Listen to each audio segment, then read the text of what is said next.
Client எதிர்பார்த்தது என்னமோ 300 ticket தான், பட் 600 டிக்கெட்டுக்கு மேலே விற்று கொடுத்துருக்கோம். அதுக்கு என்னென்ன ஸ்ட்ராட்டஜி ஃபாலோ பண்ணணும்னு இந்த வீடியோ ஃபுல்லாக சொல்கிறேன், ஸ்கிப் பண்ணாமல் பாருங்கள்.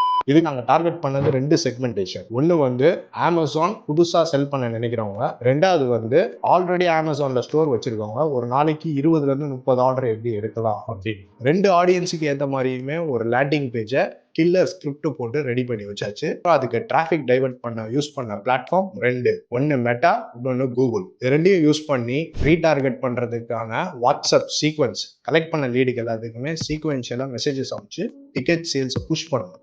கிளைண்ட் எதிர்பார்த்தது என்னமோ 300 டிக்கெட் தான், பட் 600 டிக்கெட்டுக்கு மேலே விற்று கொடுத்துருக்கோம். ஸோ இது எல்லாம் எப்படி சாத்தியம்னு வந்து பார்த்தீங்கன்னா, கிரியேட்டிவ்ன்ற ஒரு செக்மெண்ட் இல்லாமல் ஒன்றுமே பண்ண முடியாது. கிளைண்டோட கோஆப்ரேஷனும் ரொம்ப முக்கியம். நாங்கள் கேட்க அவங்க வீடியோஸ் கொடுத்தாங்க.